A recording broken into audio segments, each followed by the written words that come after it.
No, maybe I just need to see one of your movies first. That will change your opinion. Please don't watch my movie. No, I'd want to see what I'm taking you away from. I've done this for a very long time. No. You have to find somebody who's You totally... can just... Oh! I'll just go, shall I? Well, do we actually, do we actually have to talk in front? Don't mind me, I'll just go. Right. Yeah, go sleep. Go to bed. You're pulling your leg. I know. Can I pull it harder? No. Yank it out. It's hurting. It's gonna hurt tomorrow. We need something for lunch. Are you going out to a job, or are you going out to... Oh, you told me this early on. Yeah, musical. You got, yeah. Oh, yeah, you get your own... Band.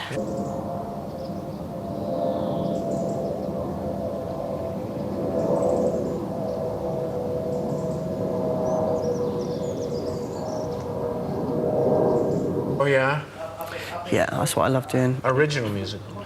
Or is it one? No, it's been on for a while in the West End. Oh, yeah. But I love plays. This is where I'm heading as well. Yeah.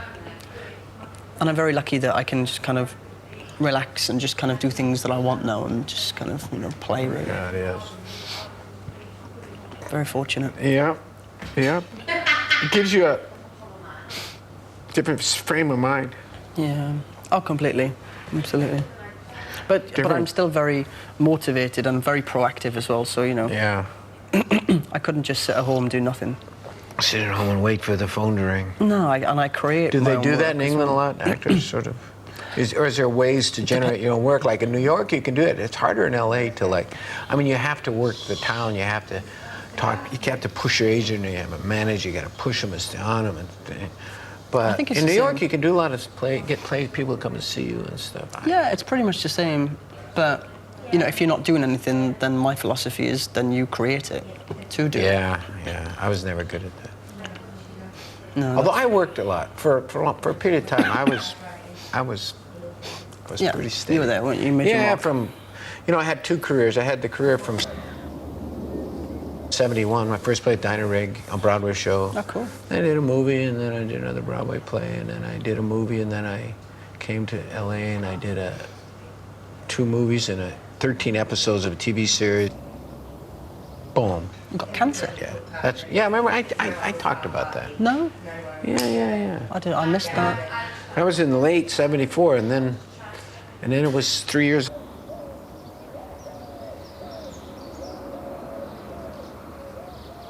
Started in '78, and then after that I did a couple movies, '81, and then in '82 I started 18. Did that to '87. Then I did Hamlet, Life's Dream in New York, and then '88, '89, '90, '91 I was doing a movie a year, and then it stopped. Then it kind of just all stopped. Was that through choice, or just things just weren't happening? Or? It wasn't happening, and I had children. It wasn't happening, and I was just not going to stay in LA and work at it anymore. And there was other parts of my life that were not right, so and that's when I ended up becoming a single dad, and so for the last 15 years You've raised your kids? I've done 2 movies though. I did a movie in '96 with Charlton Heston. It's actually the biggest movie I've ever been in. My part was a really cool part. Wasn't very big, but it was all through the movie. A guy crashes an airplane in Alaska. What was it called again? It was called Alaska. Ah, yes, sir. He crashes an airplane, and then his two children. He's a single dad. His 2 children go looking for him. So throughout the whole movie, it's the 2 kids looking for their dad. And then there's a poacher, a bad guy poacher, played by Charlton Heston. He was very funny. He was so great. And then it's a happy ending. They find me, and a polar bear helps them. And the polar bear leads them and saves the day. And it's a Disney movie. I was going to say, it's got to be Disney. It was a Disney movie. And that job was June. As an actor, you can appreciate it. It's June, July, August, September, and 5 months I worked on it. Half a year's work. I was in the movie 23 minutes. 5 months work. I got paid every week. Good. But it was kind of tedious, but I had my kids with me most of the time. Oh, great. Yeah, so we go. Did you fit it in the school holidays? It happened when the kids were so young, but still, yeah, it was June, July, August. So then school started September. I brought them back to Montana. I remember I flew back in the middle. They missed 2 or 3 weeks of school.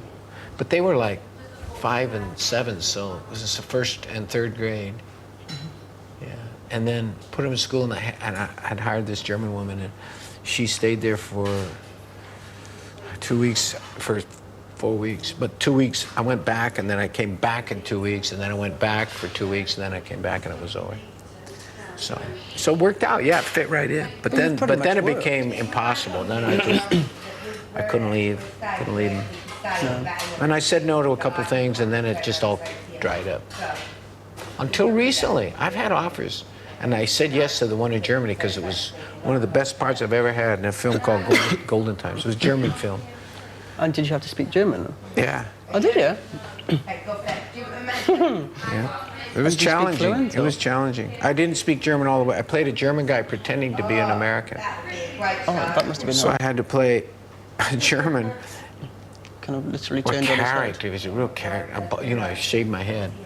And they created a comb over, yeah. And then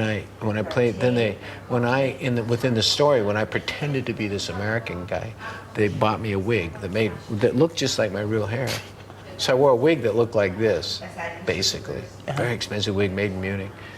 But they tried to do it with a skull cap, you know, but it just wouldn't work. I have too much hair, and it just made my head. So I kept, when we started, I knew how to do it. I said, you got to shave the head.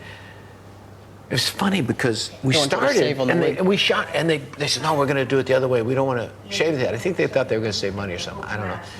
All the actors. So we shot like 4 weeks because that character didn't work till later. And then the first day I showed up, and on camera they said, okay, after the day's work, a whole day we had to redo. He says, they looked at dailies, he says, it's not going to work. But all the actors in the movie thought the reason they didn't shave my head to start with was that I refused to. They were stunned. I'd been pleading with them to shave my head and create the... I'm trying to think of other ones. But the nanny was probably my favourite. Yeah, God, she was funny. Yeah. Wasn't there a British actor in that? Peter Cook. Yes. Wasn't Peter Cook in that, or did he? No, he had his own series. Peter Cook had his own series in it. It wasn't in that. He was called The Butlers. It was about him. He was a... Peter Cook, you know, Dudley Moore and Peter Cook. Yeah, yeah. Mm-hmm. I don't know who that is, but... He had a series, or maybe he was on an American TV series for a while. I'm trying to think of his name. We had a lot of Brits on guest stars. Niles, his name was. Niles. Niles. Right. Oh, was that? Oh, Niles, Frasier. yeah, Frasier. Niles. He was funny. Yeah, the Niles. The brother. The brother. But there was a Yorkshire lady in Frasier, wasn't there? Yeah. And she had a really broad, thick accent. Broad, thick. Yeah, really, really. Great comedian. Oh yeah, she was very, very good. But I think at one point she was the highest paid British actress in America. Oh, I'm sure. Those show like that, I mean, he's probably making... Yeah, an ep. A week. A week? Well, an episode. Yeah. They do those in 5 days. I signed, well, phrase in Friends.